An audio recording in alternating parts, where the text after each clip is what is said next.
गोस्वामी जी महाराज पूर्व प्रसंग में वर्णन किए।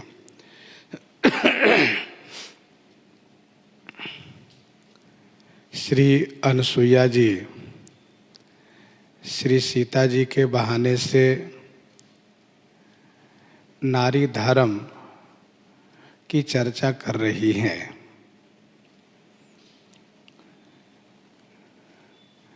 श्री सीता जी को संबोधित करके पतिव्रता नारी को कैसे होना चाहिए, इस संदर्भ में सुंदर व्याख्यान कर रही हैं।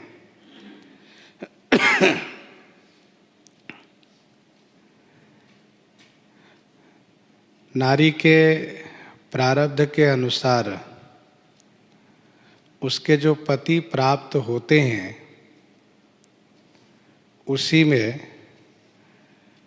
ईश्वर की भावना करके उनकी सेवा करके वह नारी महानता को प्राप्त कर जाती हैं। पति चाहे कितने बड़े दोषों के भाजन क्यों न होवें, परंतु नारी को चाहिए कि वह उनमें दोष न देखें और उन्हें भगवान मानकर ही पूजें।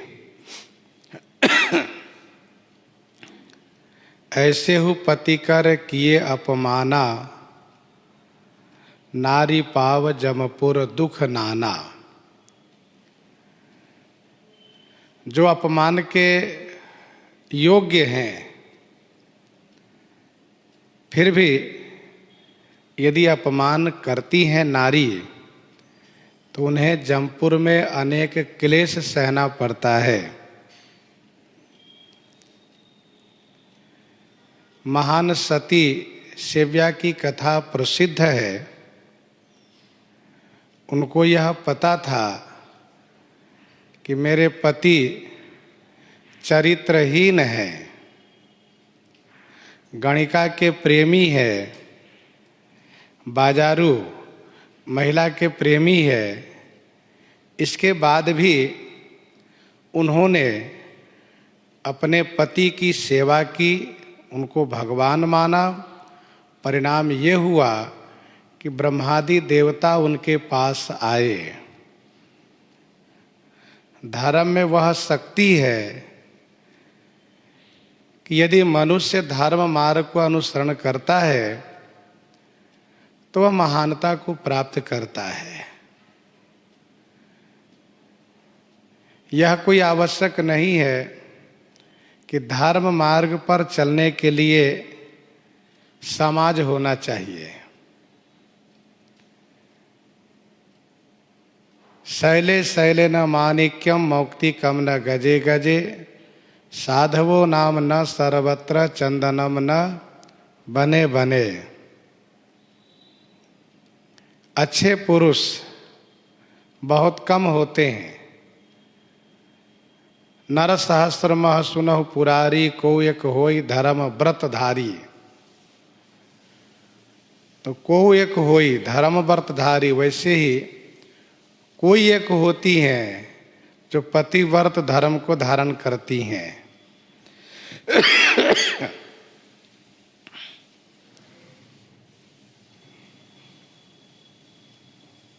तो वह महानता को प्राप्त करती हैं। यदि कोई यह कहते हो कि नारी को परम गति पाने के लिए पति सेवा ही आवश्यक है क्या, कोई और धर्म को अपना करके वह परम गति को प्राप्त कर लें, यदि इस तरह से कोई तर्क करता हो, प्रश्न करता हो, तो उसका उत्तर यह है। श्री अनसुईया जी कहती हैं कि एक ही धर्म एक व्रत ने मां काय बचन मन पति पद प्रेमा, एक धर्म एक व्रत नेमा।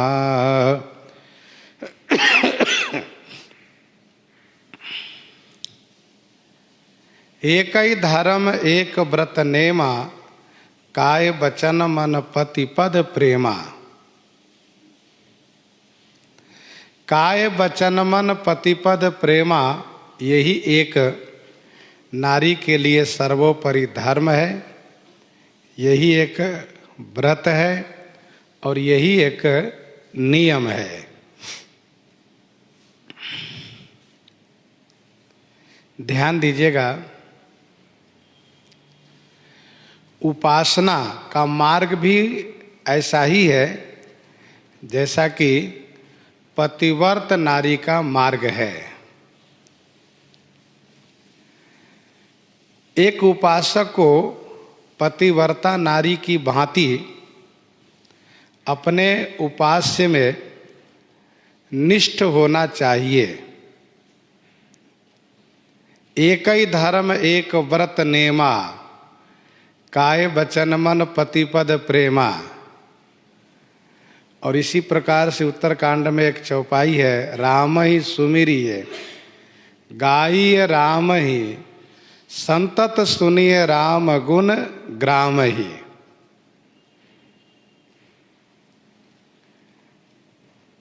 जहाँ पर कि पुरुषों के अनेक धर्म, अनेक व्रत, अनेक नियम करने के लिए धर्म शास्त्र में कहा गया है, वहीं पर नारी को मनोरथ प्राप्त करने के लिए एक ही धर्म एक ही व्रत और एक ही नियम कहा गया है।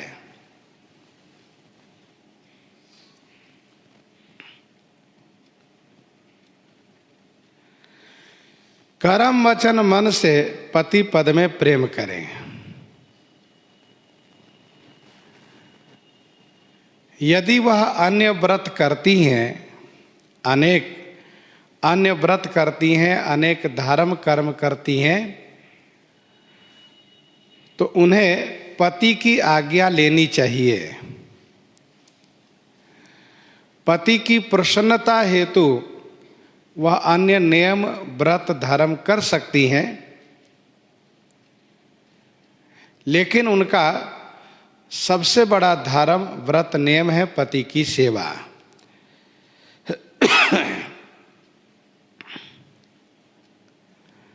जगपति व्रता चारि विधि अहई, जगपति व्रता चारि विधि अहई, वेद पुराण संत सब कहहीं,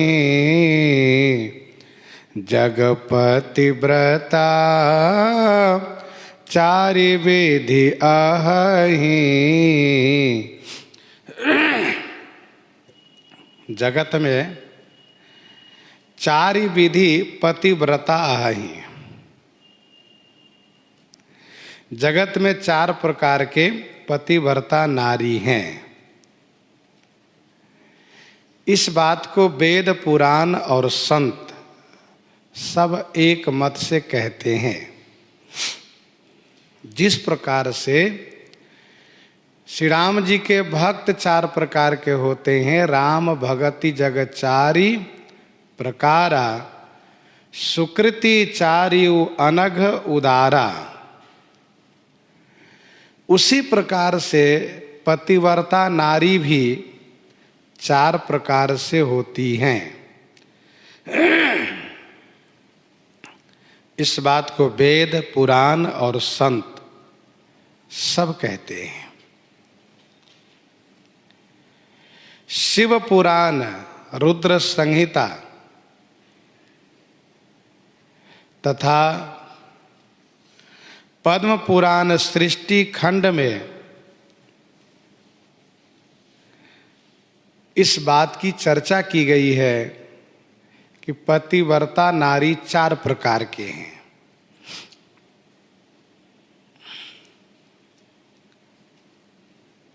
चार प्रकार में से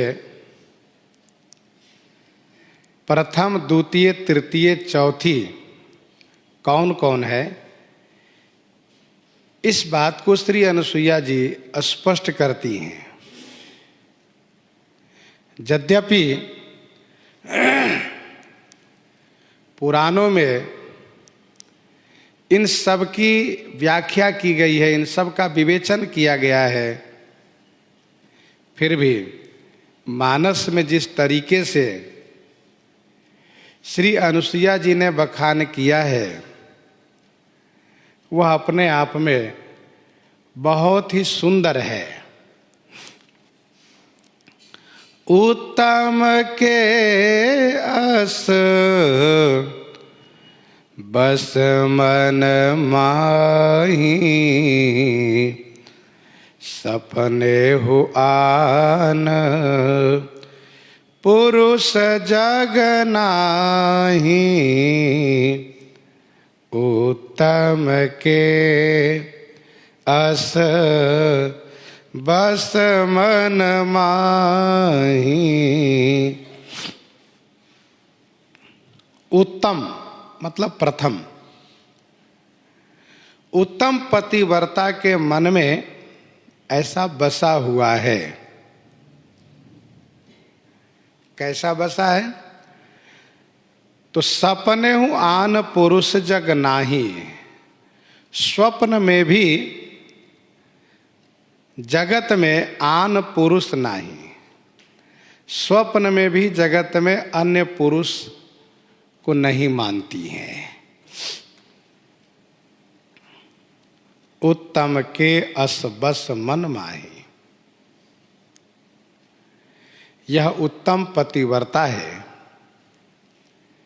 जिनके मन में यह बात बैठी हुई है कि संसार में कोई और पुरुष है ही नहीं सिवाय मेरे पति को छोड़ करके।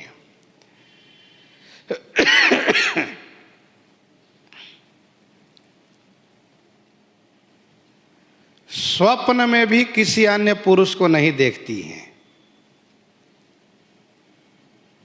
जबकि स्वप्न में मन स्वतंत्र होता है, लेकिन इन्होंने अपने मन पर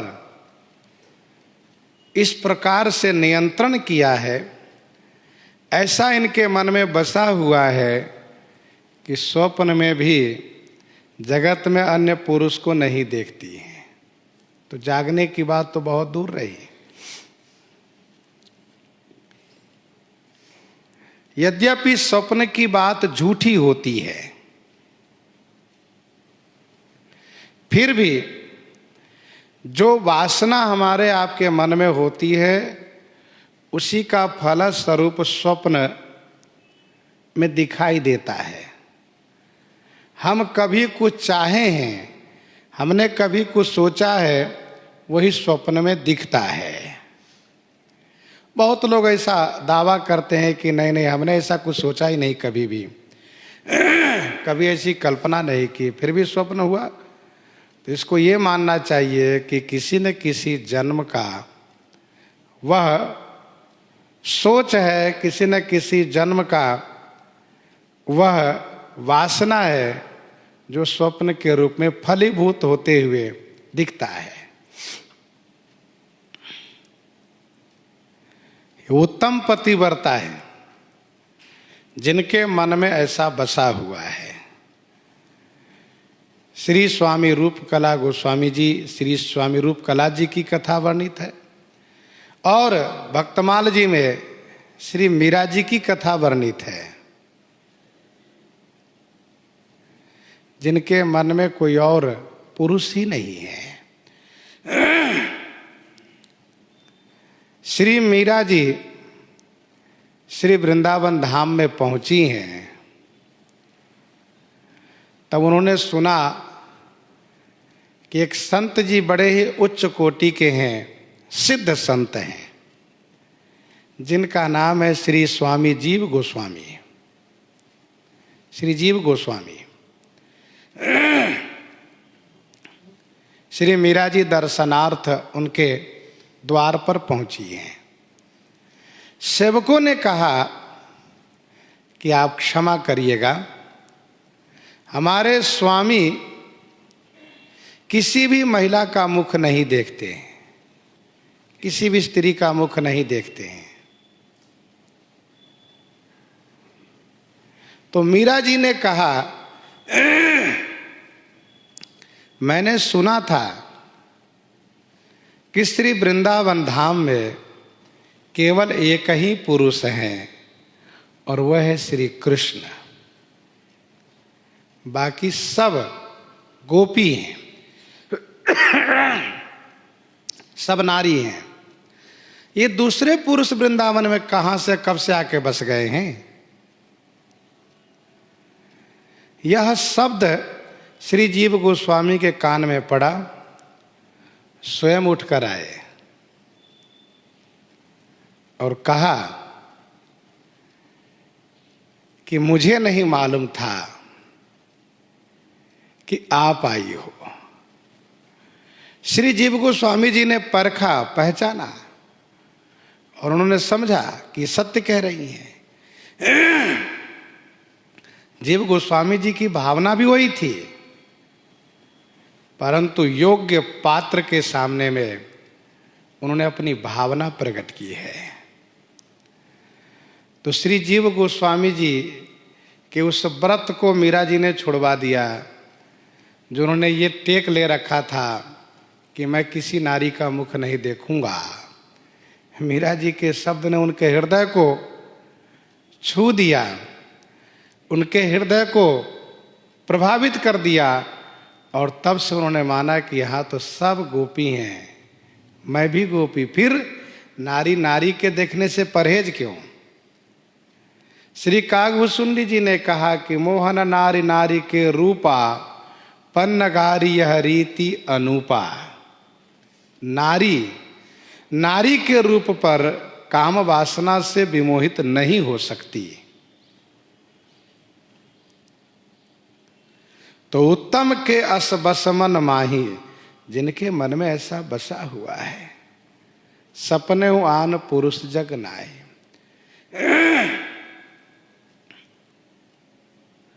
जो उत्तम भक्त होते हैं उनके मन में भगवान के सिवा और कोई दिखते ही नहीं है। निज प्रभु मैं देखहि जगत, पर तो सब जगह अपने प्रभु है, दूसरा कोई है ही नहीं, तो कैसन करहि विरोध।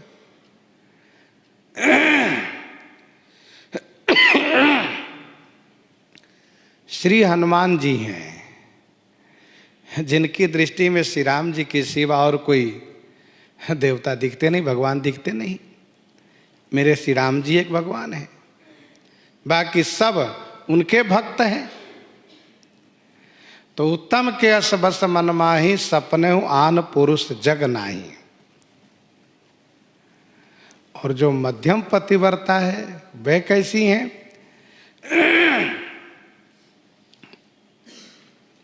तो मध्यम पर पति देखई कैसे, मध्यम पर पति देखई कैसे, भ्राता पिता पुत्र निज जैसे।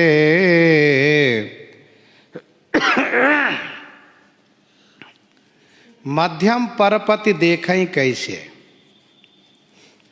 मध्यम श्रेणी की जो पतिव्रता है, तृतीय श्रेणी, वह पर पुरुष को देखती हैं, उनकी दृष्टि में पर पुरुष हैं, परंतु वे कैसे हैं? तो अपने निज भ्राता पिता पुत्र जैसे। निज भ्राता, निज पिता, निज पुत्र के समान है। उत्तम के मन में बसा हुआ है कि कोई पुरुष है ही नहीं, केवल मेरे पति पुरुष है, बाकी सब नारी रूप हैं।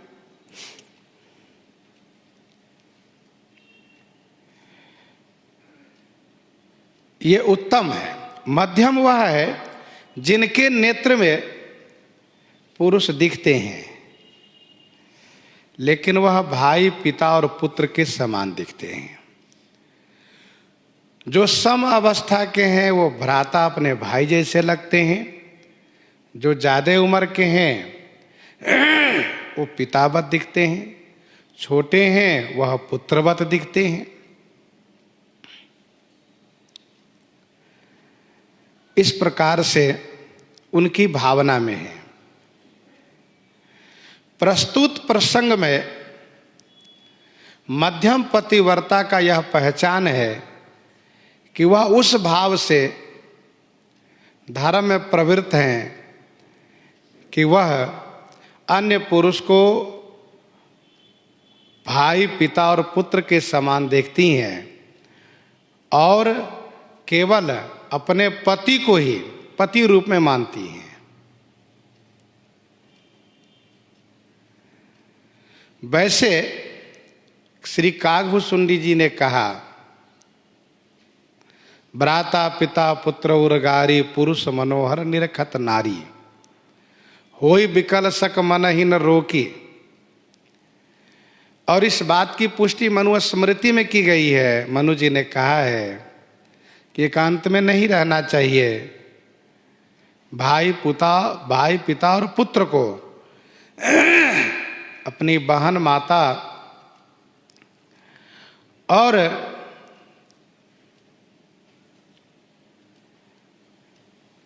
भ्राता पिता पुत्र उर्गारी पुत्री के साथ। लेकिन वहां पर जो मनु जी ने मना किया है और जो श्री कागभूषुंडी जी ने कहा है, तो ये कलयुग के घोर स्वरूप का वर्णन किया जा सकता है, कहा जा सकता है। वैसे सामान्यतया यह बात मान्य नहीं है। और फिर लोक दृष्टि में जो उत्तम के बाद जो मध्यम श्रेणी की पतिव्रता है, उनकी दृष्टि में भ्राता पिता और पुत्रवत दिखते हैं।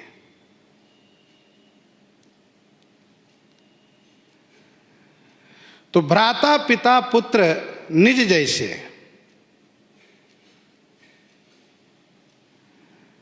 और निकृष्ट तृतीय श्रेणी की पतिव्रता कैसी हैं? तो श्री अनुसुईया जी कहती हैं, धर्म विचारी समुझे को लराये, सो निकृष्ट त्रिय श्रुति अस कही, धर्म विचारी समुझे को लराये। धर्म विचारी समुझ कुल रही, सो निकृष्ट त्रिय श्रुति अस कही। धर्म को विचार करके कुल की मर्यादा को समझ करके अपने आप को सुरक्षित रखती हैं, किसी अन्य पुरुष के प्रति मन नहीं ले जाती हैं, तो सो निकृष्ट त्रिय, वह निकृष्ट श्रेणी के तृतीय श्रेणी की पतिव्रता हैं। श्रुति अस कही, श्रुति माने वेद, वेद ऐसा कहते हैं। धर्म विचारी समुझ कुल रही, सो निकृष्ट त्रिय श्रुति अस कही। धर्म को विचार करके कि मैं एक नारी हूं, मेरा धर्म ये कहता है कि केवल अपने पति में ही अनुरक्त रहना चाहिए। यदि अन्य पुरुष में मेरा मन जाता है तो मेरा परलोक नष्ट हो जाएगा। मुझे मरने के बाद बड़ी दुर्गति होगी। इन बातों को विचार करके और कुल को समझ करके कि मेरे कुल का बड़ा सम्मान है, बड़ी प्रतिष्ठा है, कुल की इज्जत है, ऐसा न हो कि मेरे द्वारा कुल की प्रतिष्ठा चली जाए। तो धर्म को विचार करके, कुल की मर्यादा को समझ करके जो अपने आप को सुरक्षित रखती हैं वह निकृष्ट तुर्य है। जैसे हंस वंश दशरथ जनक राम लखन से भाई, जननी तू जननी भई विदिशन कछु न बसाए।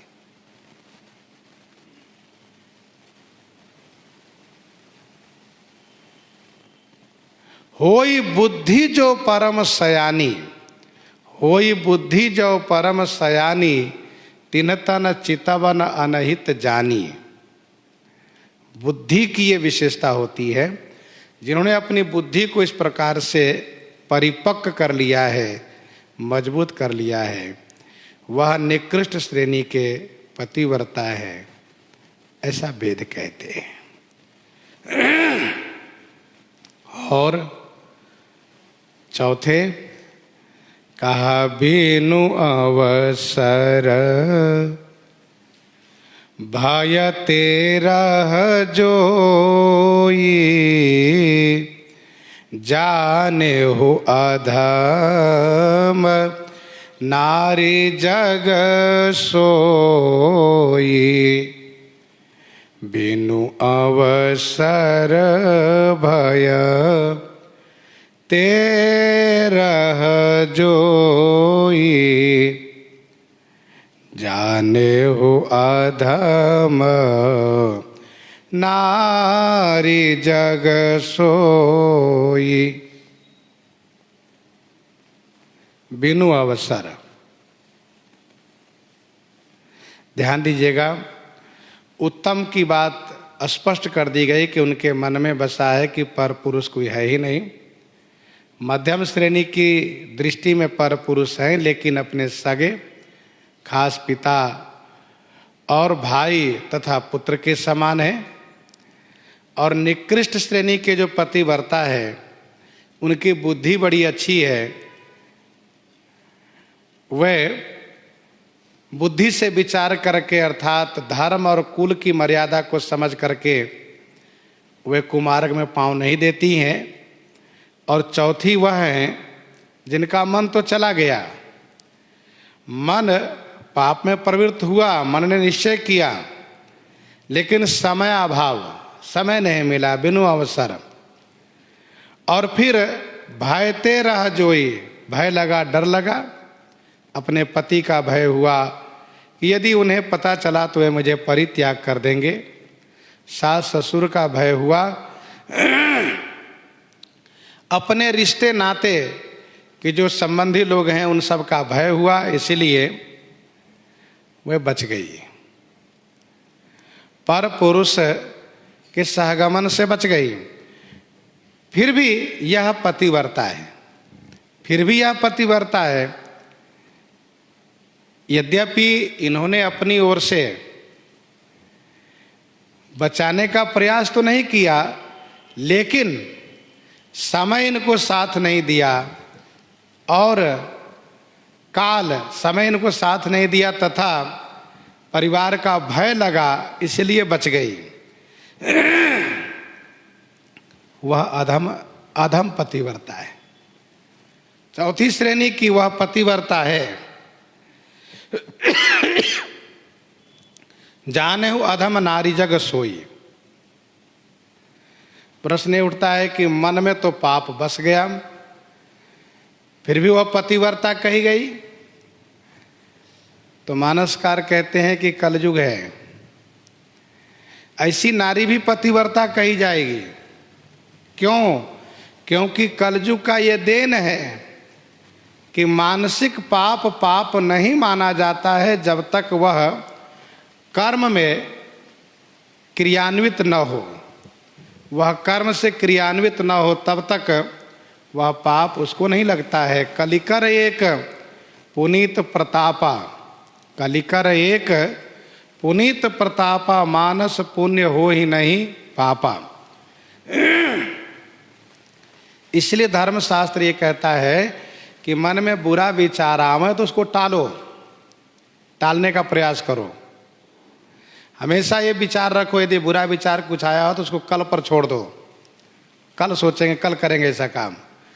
अच्छा विचार आवे तो उसको त्वरित क्रियान्वित करो। ये एक अपनी समझ बूझ की बात है, क्योंकि जो हमारे आपके विचार है वह स्थिर नहीं रहते। आज कुछ और सोचता है, कल कुछ और सोचता है। और इसका एक कारण यह है कि नित्ययुग धर्म हो ही सबके रे, हृदय राम माया के प्रेरे। सबके हृदय में चारों युग का धर्म हुआ करता है। कभी सतयुग का धर्म उदय हुआ, कभी त्रेता का, कभी द्वापर का, कभी कलयुग का। और जब कलयुग का धर्म उदय होगा तो पाप में प्रवृत्ति तो होगी ही।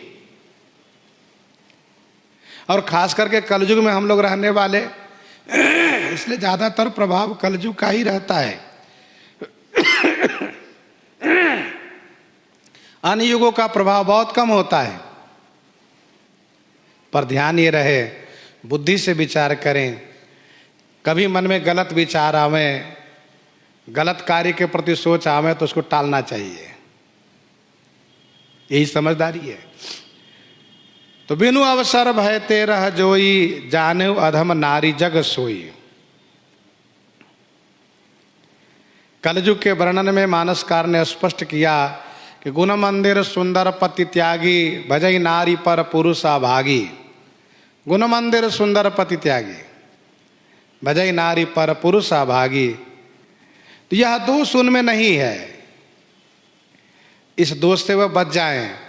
अर्थात मन तो उनको पाप में चला गया, अपने पति को छोड़ करके अन्य पुरुष के प्रति उनका मन चला गया, लेकिन समयाभाव भय से उनका बचाव हो गया। इसलिए वह चौथी श्रेणी की पतिव्रता है, वो भी महान है, पूजनीय है। पति वंचक पर पति रति करई, पति वंचक पर पति रति करई, रौरव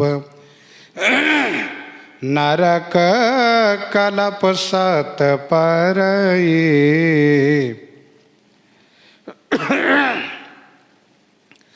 पति वंचक पर पति रति करई, रौरव नरक कलप सत परई।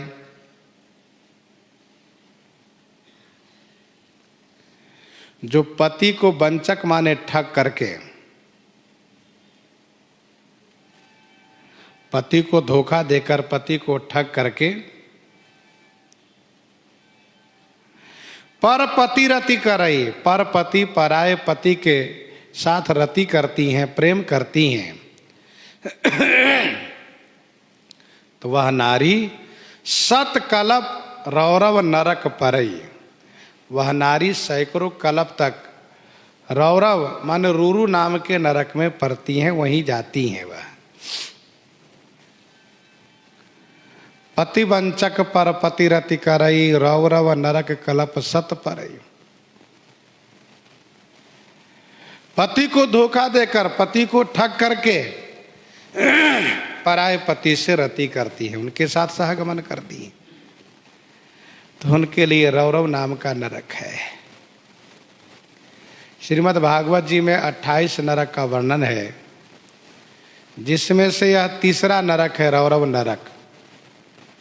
श्रीमद् भागवत जी में 28 नरक का वर्णन है, जिसमें से यह तीसरा नरक है, रौरव नरक।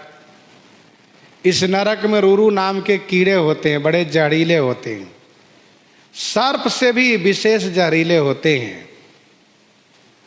वहां पर पहुंचने के बाद ये रूरू नाम के कीड़े बहुत बुरी तरह से काटते हैं, बहुत क्लेशित होता है जीवन। रव रव नरक कलप सत परई। पद्म पुराण में तो 140 नरक का वर्णन है, 140 की संख्या में। और पद्म पुराण में रूरू नाम का नरक प्रथम कहा गया है।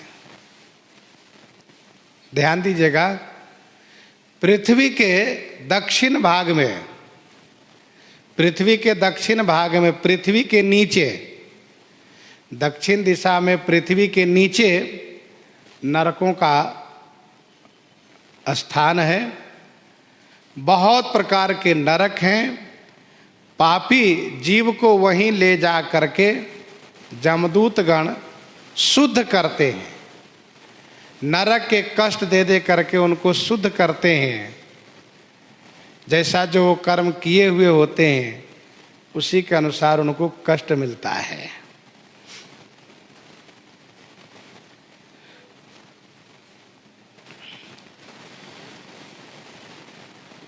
एक भक्त का दोहा है, उन्होंने कहा कि पति को धोखा देने पर कितना कष्ट होता है। दासी पति से हठ किए, दासी पति से हठ किए, कई दुख भार, विधवापन सुत विमुखता, अपजस जगत अपार। पति से हठ करने पर श्री कैकेयी को कितना क्लेश सहना पड़ा।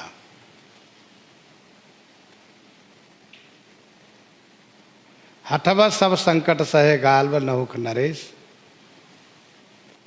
पुरुषों को हट के बस कष्ट सहना पड़ता है, पर नारी भले ही वो पतिव्रता है, पति को देवता मानती हैं, लेकिन यदि किसी बात को लेकर के पति से हट कर जाती हैं और हट करके अपनी बात मनाती है कि नहीं मेरी बात ही होनी चाहिए, तो उनको इस प्रकार से क्लेशित होना पड़ता है। दासी पति से हट किए, कैकेयी दुख भार, उनको दुख को बोझ प्राप्त हुआ। विधवापन सुत विमुखता, विधवा भी हुई और पुत्र से विमुख हो गई। अपजस जगत अपार, जगत में अपार अपजस प्राप्त हुआ उनको।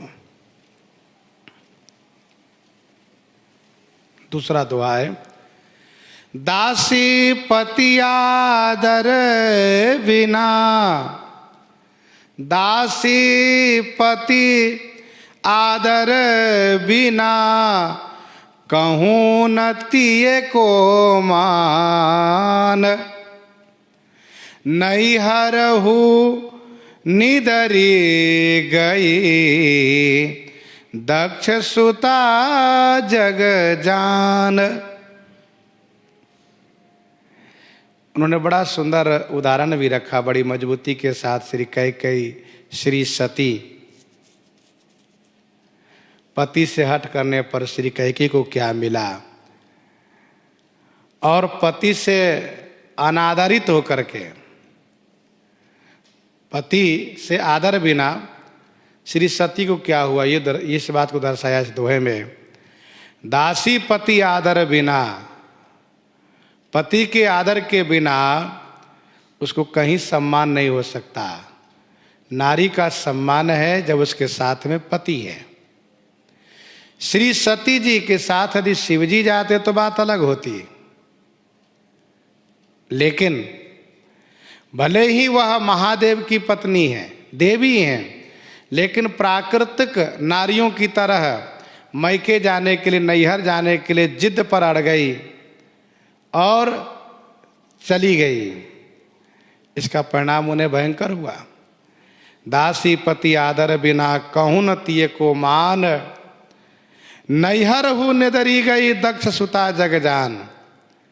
नैहर में भी उनका निरादर हुआ, इस बात को जगत जानता है। दक्ष त्रास का होने सम्मानी, किसी ने आदर किया नहीं। पति के साथ में न हो तो नारी के प्रति सद्भाव के दृष्टि से उनके नैहर में भी कोई नहीं देखते हैं। यही लोग कहते हैं हुआ होगा खटपट, पति से भाग कर आई हैं, उल्टी सीधी बातें करती हैं, सुनना पड़ता है उसको। पति के साथ यदि मैके जाती तो उनका सम्मान होता है, ये पति प्रिया है, देखो पति इनके साथ लेकर आए। तीसरा दोहा है, दासी सब निध रही सदा, दासी सब निध रही सदा, पतिवंचक अनुमानी, राम हूँ पर से पावते, गौतम तिये जिए जान। पतिवंचक यदि नारी हो गई, जिन्होंने पति को धोखा दे दिया, तो उसको जगत में सभी निरादर करते हैं, उसको सब अपमान करते हैं।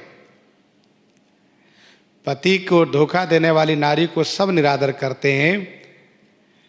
दासी सब निध रही सदा, पतिवंचक अनुमानी। कैसे? कहा श्री राम जी भी अहिल्या को पांव से ही छुए हैं, हाथ से नहीं।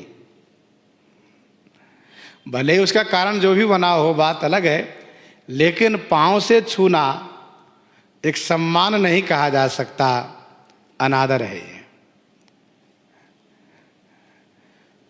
तो रामहु पर से पाँवते, गौतम तिये जिए जान।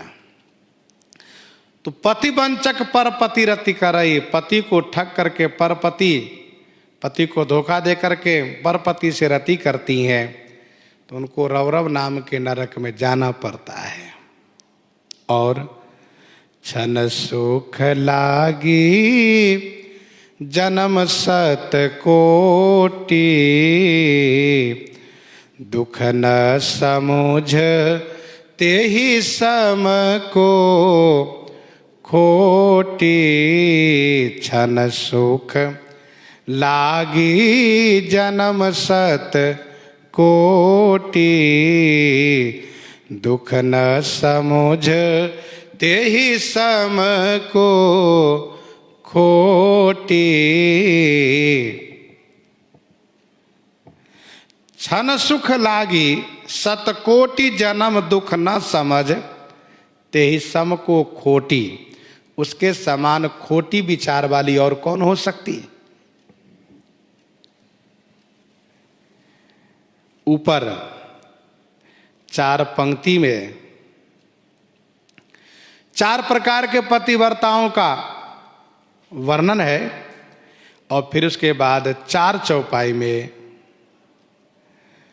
उनका वर्णन किया जा रहा है जो पतिव्रता नहीं है, जिसमें से 3 चौपाई में स्पष्ट है, और 1 चौपाई और इसी में है जो पतिव्रत धर्म को लेकर ही है। 3 चौपाई में वर्णन है जो पति से विमुख, पतिव्रता नहीं है, धर्मच्युत है। छन सुख लाग जन्म सत कोटि। ध्यान दीजिएगा, इंद्रिय विषय के द्वारा, इंद्रियों को विषय की संगति से जो सुख मिलता है वह क्षणिक सुख है वो, और इस सुख को राजस सुख कहा जाता है। विषय सुख क्षणिक है और ये भी राजस सुख है। राजस सुख इसलिए कहा जाता है कि प्राप्त काल में यह अमृत जैसा लगता है, प्राप्त काल में अमृत जैसा लगता है, लेकिन परिणाम इसका जहरवत प्रतीत होता है, परिणाम इसका जहरवत प्रतीत होता है। तो छन सुख लाग जन्म सत कोटि, दुख न समझते सम को खोटी।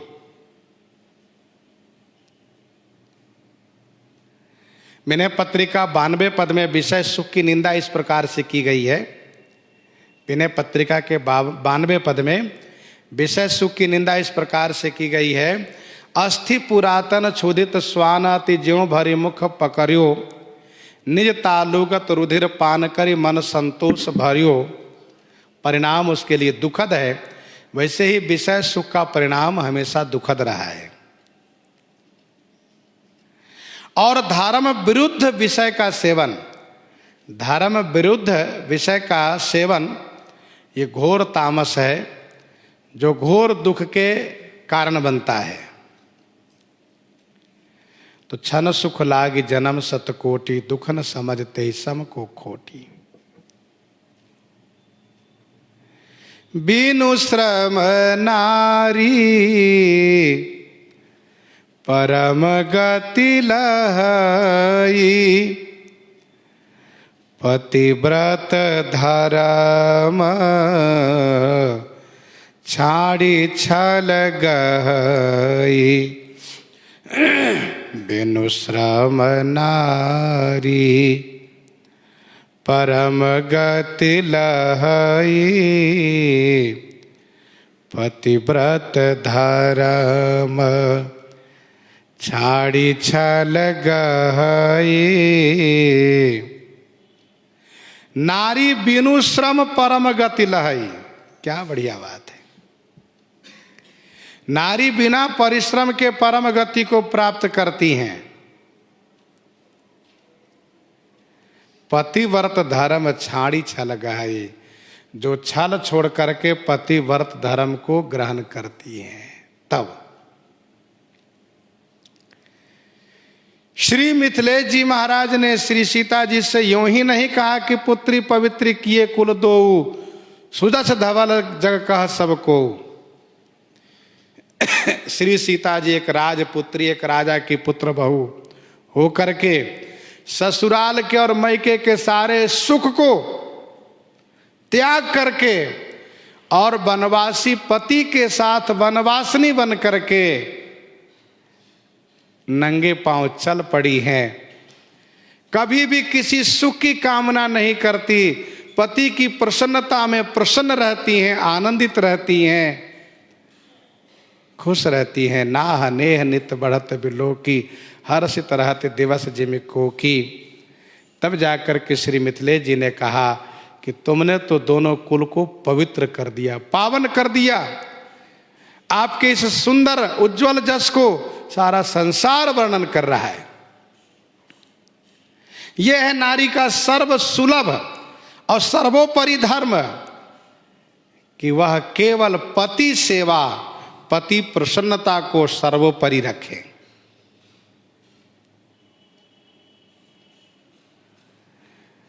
बिनु श्रम नारी परम गति लहई, पतिव्रत धर्म छाड़ी छल गई।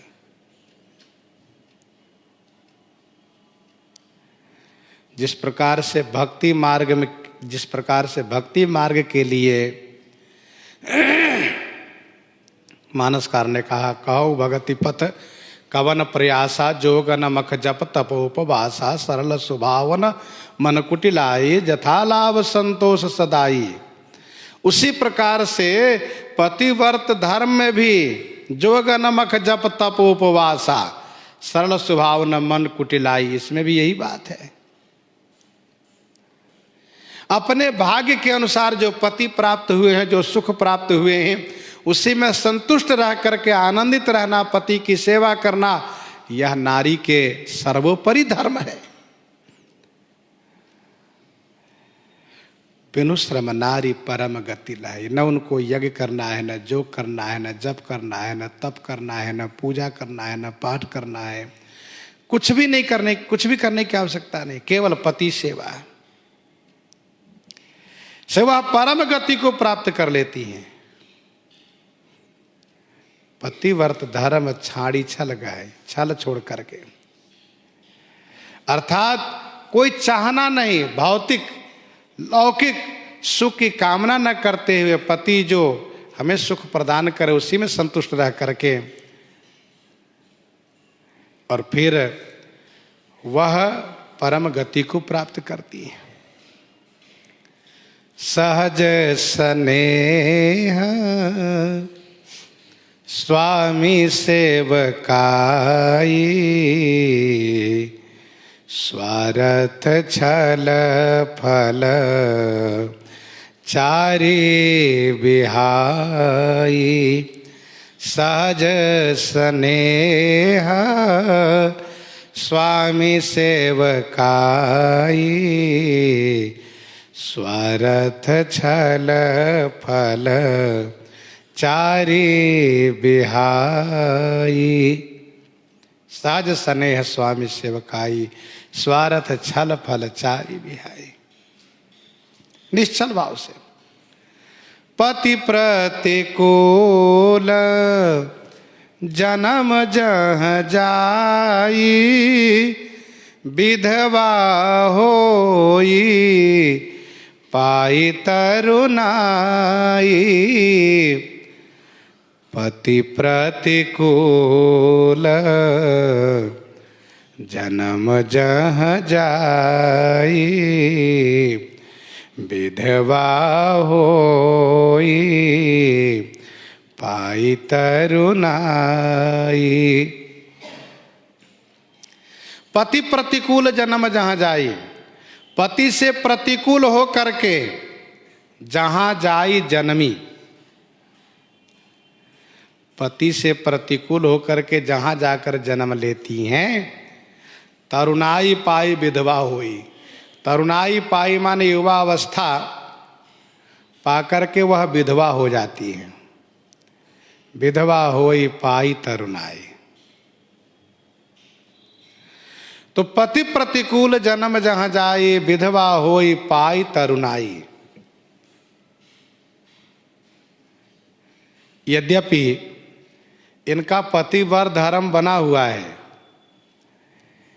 इन्होंने पर पुरुष के साथ व्यभिचार नहीं किया है, पर पुरुष में मन भी नहीं लगाया है, लेकिन पति से प्रतिकूल रही है। किसी बात को लेकर के मन उनसे असंतुष्ट हुआ, जिससे वह पति से प्रतिकूल हो गई, अर्थात वह पति से झगड़ गई। पति से झगड़ गई और अपने आप को पति से अलग कर लिया। धर्म को सुरक्षित रखा, धर्म को सुरक्षित रखा, पर पुरुष में प्रेम नहीं किया, लेकिन पति से प्रतिकूल हो गई। पति से बात नहीं बनी, खटपट हो गया, झगड़ा हो गया। इस दशा में यदि उसका जहाँ जन्म होता है तो वहाँ पर तरुण अवस्था पा करके, युवा अवस्था पा करके वह विधवा हो जाती है। अर्थात इस जन्म में पति से प्रतिकूलता होने पर, मान लीजिए कोई बात बिगड़ी हो तो उसने समझदारी नहीं की, लेकिन उस विरोध को, उस खटपट को बनाए रखा, और फिर उसका जब शरीर छूटने के बाद दूसरा जन्म हुआ तो पति तो प्राप्त हुए उनको, लेकिन युवा अवस्था में ही उसके पति स्वर्गवासी हो गए और वे युवा अवस्था में ही विधवा हो गई। और विधवा होने का मतलब ये हुआ कि उनके घोर पाप के दंड मिले हैं और उन्हें प्रायश्चित करना चाहिए, अर्थात दूसरा विवाह नहीं करना चाहिए। धर्मशास्त्र में यह वर्णन है, धर्मशास्त्र वर्णन है कि विधवा को प्रायश्चित करना चाहिए। यदि वह प्रायश्चित करती हैं, इस जीवन में इस प्रकार से वह रह लेती हैं पति के वियोग में, तो अगला जन्म उनका सुखद होगा। इसलिए धर्मशास्त्र में विधवा का विवाह, विधवा विवाह का विधान नहीं है। तो पति प्रतिकूल जन्म जहाँ जाई, विधवा होई पाई तरुणाई। युवावस्था पा करके वह विधवा बन जाती है। सहजया पावनी नारी, पति सेवत शुभ गति लहई, जस गावत श्रुति चारी, अजहु तुलसी का हरि प्रिय। पतिव्रता होने पर उनकी कितनी बड़ी महिमा है। श्री अनुसुईया जी कहती हैं, साज पावन नारी, वैसे तो नारी सहज पावनी है, लेकिन पति सेवत शुभ गति लहहि, पति की सेवा करने से शुभ गति प्राप्त करती हैं। जस गावत श्रुति चारी, श्रुति चारी माने चारों श्रुतियां जस गाती हैं। किसकी? उस पतिव्रता नारी के जस को गाती हैं। अजहु तुलसी का हरि प्रिय, अजहु माने अभी भी वर्तमान में श्री हरि को तुलसी जी प्रिय हैं। ये पतिव्रत धर्म का ही परिणाम है। सुनु सीता तब नाम, सुमेरी नारी पतिव्रत करही, तो ही प्राण प्रिय राम, कहे वो कथा संसार हित, कहे वो कथा संसार हित। इस प्रकार से श्री अनसुईया जी श्री सीता जी से नारी धर्म पर धर्म उपदेश की हैं। प्रसंग को हम आप यहीं पर हृदयांगम करते हैं। आइए श्रवण करते हैं श्री विनय पत्रिका से।